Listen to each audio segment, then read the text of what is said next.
The hashtag Hurling to the Core ambassador Gearoid Hegarty joins us this morning to talk about the launch of the second series of Gáis Energy's GAAGAABox, which features the most passionate hurling fans across the country filmed in their front rooms as they experience the agony and ecstasy of following their county's fortunes from home. You can watch GAAGAABox and Gáis Energy's hashtag Hurling to the Core YouTube channel throughout the Senior Hurling Championship. Gearoid Hegarty, good morning to you. How you doing? How's it going, lads? Yeah, good. It is championship hurling weather. Does it feel like you should be playing championship games at this stage of the year? Yeah, it does, definitely. It's kind of nice to be back training in summertime and looking forward to championship now in a couple of weeks. After last year's, although it was obviously a great championship for us last year, but I definitely prefer hurling at this time of year. I think the majority of people will definitely tell you that. It's much nicer to be playing in training in shorts and t-shirts rather than going out with several layers of gear on. So yeah, it's great to look forward to now in a couple of weeks' time. It was obviously a completely different experience winning the second All-Ireland from winning the first one. Do you feel any kind of sense of disappointment or loss that you didn't get to do the traditional going around the schools and meeting the kids, or because you'd done that the first time, did it matter a little bit less that was taken away from you? I suppose we kind of knew that we weren't going to be able to do that. We kind of knew there was going to be no fans at the All-Ireland final, and we knew that there wasn't going to be massive crowds waiting for us when we came home, etc. So it's not that we were kind of disappointed doing it, and I suppose in 2018 we did all that as well, and it is kind of taxing as well in the couple of weeks after the All-Ireland, although obviously it's absolutely unbelievable and that's what you set out to do at the start of the year. It can be taxing after it, trying to get around to every school and make sure everyone's happy and everyone wants a photo with the cups, so on and so forth. So it was quieter. It was definitely a quieter few weeks after the All-Ireland, but it was definitely an enjoyable couple of weeks, obviously, as well. There probably comes a stage as well where you get good at winning, I assume, Gearoid. Like I assume the second time around, even if there was no pandemic, might have been a bit easier regardless.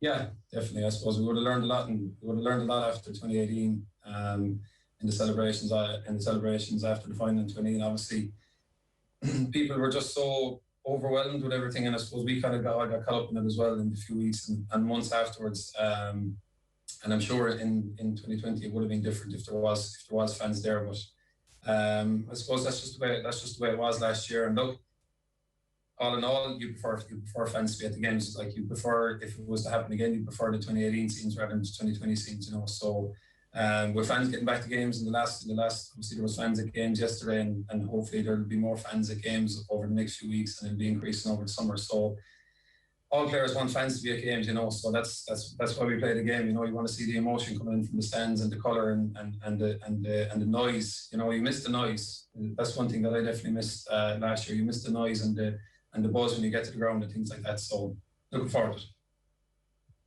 It has been noticeable the impact that 500 fans can make. Like it's kind of transformative. Yeah, it is. Of course, it is. It's kind of the game is actually extremely different. I found last year, the way the game is played and the way the game is refereed, you can kind of get away with a bit more when there's fans in the ground because there's so much more noise and so on and so forth. So there's definitely way more emotion on game day when there's obviously a full stadium compared to when it's just 15 and 15 and your management team and backroom staff and a couple of lads, there's a couple of subs. So it's nearly a different sport when there's fans in the ground. But obviously the game you grew up loving is the game where there's fans at the stadium. So as I said, hopefully there'll be some nice attendances at games throughout the summer. We've obviously talked about the aftermath of winning and the impact that has on your ability to get headspace, I suspect, after winning your first All-Ireland, and the difference between that and your second. In terms of playing, and the evolution of the game, obviously you now have the experience of being the team that everybody wants to knock off, which, as we've seen over the last decade, has been very, very difficult for teams to go back-to-back. When you're thinking now about what you need to do to make sure that you're actually a better team than last year, and therefore a better team than the team who didn't go back-to-back in 2019, what are those conversations about in terms of driving standards and tactical innovations and preparation and rest and recovery and all that kind of stuff? How do you become a better team even than the team that just won the All-Ireland last year? I suppose it's a good question, but it's kind of the boring answer, unfortunately. I know it's probably not what you want to hear, but you can't really look too far down the line. Like, you can't be looking months down the line at an All-Ireland final in August or All-Ireland semi-finals, whatever it is. Like, you just have to focus on, you have to focus on week, and that's what we do. You know, we focus on, we normally have a gym session at the start of the week, and then you have a couple of training sessions on the field, and then you have the weekend, whether that's a match or another training session, and you just have to kind of bring your A game to week on week, and make sure when you're going to training that you're well prepared. You'll be just as well prepared going to training as you would be for a match, and that's kind of the way inter-county players are nowadays, that you're preparing so well for training, as well as it's not just preparing well for matches and making sure you get the most out of yourself for training every night. And as I said, I know it's kind of the boring answer, but that's all you can do. You know, you have to focus on the present and focus on getting the most out of yourself every week. And then I suppose you just have to hope that that's enough when you do get to the championship time, and especially the later rounds, that you just keep doing what you're doing. You don't have to do anything more than just giving your all at training every week, and hopefully that's enough. You know. Is hurling a more physical game now, Gearóid, than it was, say, in 2018? No, I wouldn't think so. I wouldn't think so. Like, obviously, strength and conditioning has been it has become a massive part of the game. But I believe that if you look at the Great Kenny team in the 2000s and all the All-Irelands they won, like, they were just as well strength and conditioned as any team is nowadays. So I don't believe hurling has become more physical than it was maybe 10 years ago. You know, that's just, I know the game is always evolving. It's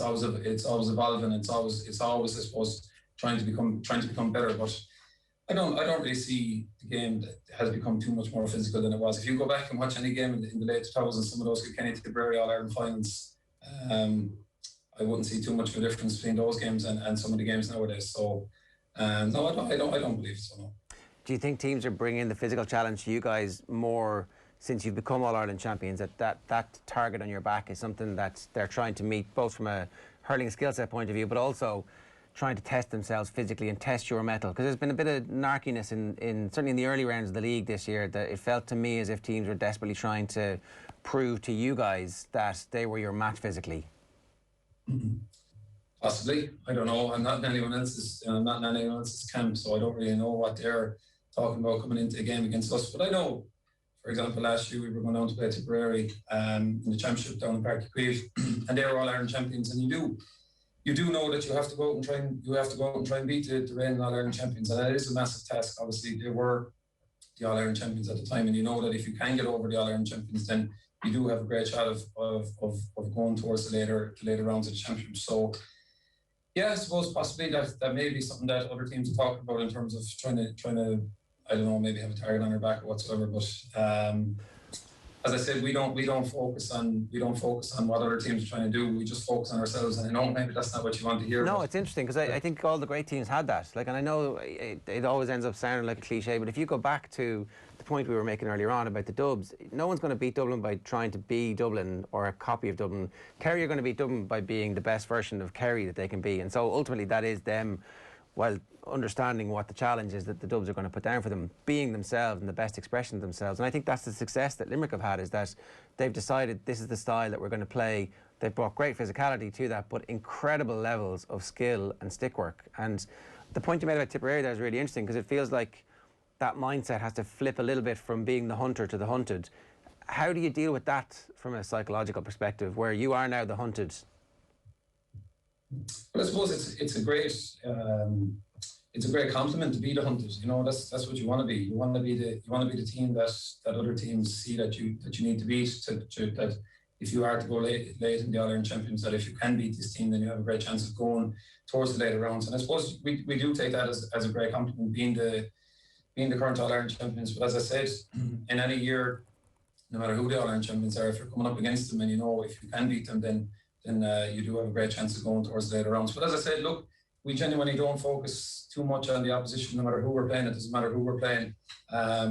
We always just focus on ourselves, as I said, making sure that we're well prepared and training as hard as we can, and that's all we do. Genuinely, we just focus on ourselves, making sure that when we go to training, that whatever session Paul Keane has laid out for us, so whether it be in the gym with Mikey Kiley, whatever it is, that we're just focusing on ourselves and trying to be the best we can. And as I said, hopefully that's enough then when you do get to the championship games. So do you feel that this current Limerick form is the best it can be, Gearóid, or where do you feel you're at in terms of your hopes for your championship level? I think we're getting better. Like I'm 27 now in August, and I'm nearly one of the older panel members on the team, and I suppose we do have a couple of new lads on the panel as well also, and yeah, I believe that we're not trying to stay where we were last year. We're trying to improve on where we were in 2020, and I believe we are getting better all the time, and hopefully we can show that, you know. And as I said, if we just keep focusing on ourselves, trying to get better and training every week, well then hopefully we can show that we are improving, you know, because we do have we still are at a nice. There's still a nice age of players on the panel, as I said. We're still all in kind of a lot of us are still in our mid-20s, and a lot of lads are even younger than that. So we do have a nice blend of youth and experience, and I do believe that we are definitely trying to get better anyway. That's the most important thing. And as I said, hopefully then you can show it. Why is Paul Keane such a good coach? That's a good question. Look, he's great experience. Look at his CV. He was with Clare in the early. Obviously, they won the All-Ireland in 2013. He was with them for a couple of years, and I suppose you probably have to ask him that question. But I'd imagine that he spends a lot of time preparing sessions. He spends a lot of time, I'm sure, looking into how other teams train, whether that be in hurling or in other sports around the world, in other professional setups. I suppose he just, from what I can see, he's meticulous in his planning in terms of coming to training. And you mentioned it a while ago in terms of that we have a set way to play. And as I said, that's what we do when we go to training. We work on that all the time in terms of tactics and in terms of how we play. And we just keep working on that over and over and over again. And we're lucky to have him. We're lucky to have him. I've said it several times before. He is a great coach, and that's pretty obvious. So yeah, I suppose you probably have to ask him that question yourself in terms of how he is such a good coach. But we're just lucky to have him, and it's great. It's great that he is involved with us, you know. And is it mostly is there individual stuff that you would be working on with the coaches, or is it mostly in teams and smaller groups so that you understand the patterns of play? And I suppose we're very interested in this because Paddy Andrews talked a good bit recently about how the Dubs, they focus on catching and kicking and the basic skills, and everybody's kind of, no, you must be doing more than that. And obviously they're doing loads of video work, and there's kind of classroom work and style of play, and there's defence coaches and forwards coaches, and so we understand that it's very detailed. But from your perspective, do you tend to work more in groups or on individual stuff in training sessions as well? No, it's absolutely the vast majority of stuff is working as a team. In terms of the drills that he might set out each night of training, but like, in fairness to Paul is top class, but he's a great team with him as well. He's plenty of help, and we have a great statsman as well in Seanie O'Donnell. And like, in terms of if you kind of want individual, I suppose feedback, you can go to him and you can look at some of your clips and stuff like that. And Paul would also give you some feedback with Seanie. But no, the vast majority of stuff we do is working together, working as a group, because realistically, when you go and play a game, it's not individual. You're going out with 14 other lads working together, trying to beat the opposition. So that's the majority of our training. It is working as a team, working as a group, working on different things. So I had one last question. Just the quality of the contest and the game is something that has been up for debate in the league, and just putting that conversation that was going on there with your point at the start about how it's a different game with supporters there. It feels to me like the championship is going to be a very different championship to the hurling that we've seen in the league in terms of, the massive scores, all the frees that have been given. What's your take on the rude health or otherwise of how the game is at the moment? I've been saying it for years. I think hurling has never been in a better position than it ever was. As I said, I think hurling is improving year on year, especially since, and I know it hasn't happened the last couple of years, but with the introduction of the round robin series in the All-Ireland, like, what do supporters want? More games. What do players want? More games. How do people get better? They get better by playing more games, getting more experience playing championship games. So yeah, I think the game's in a great spot. I think there's been a lot of spotlight on there's been a lot of frees, I suppose, in a lot of games in the league, but I don't think it's been as bad in the later rounds of the league. I think the referees are starting to do a great job in a difficult position, because there was a lot of spotlight on them in the early rounds of the league. And I think a lot of common sense has been applied in the later rounds of the league in terms of in terms of free counts, if you look at it, it's an assumption, but I would imagine that the free count has reduced from the start of the league to the end of the league. So I think referees have been doing a great job in terms of just applying a bit more common sense in the games later on in the league. And look, I genuinely believe that hurling is in a great position. Look at the competition. That'll be in the championship this year. You know, there could be 7 or 8 or 9 teams that could win the All Ireland this year. You know, and I suppose in football, is the football as competitive as the hurling championship? Even though there's way more teams in football, like it isn't. The hurling championship, in my opinion, is much more competitive than the football championship. You know, so in my opinion, genuinely, I believe hurling is in a great position. And as I said, with a small bit more common sense, I don't believe that there's too much needed to change the game of hurling in terms of rules or officiating, anything like that. And I do believe that common sense has been applied a small bit more in the later rounds of the league. And I do believe that the championship this year is looking very, very interesting. Yeah, I think you're dead right. Listen, Gearóid, great to have you on as ever, and we wish you the very best of luck with the championship. Cheers. Cheers, lads.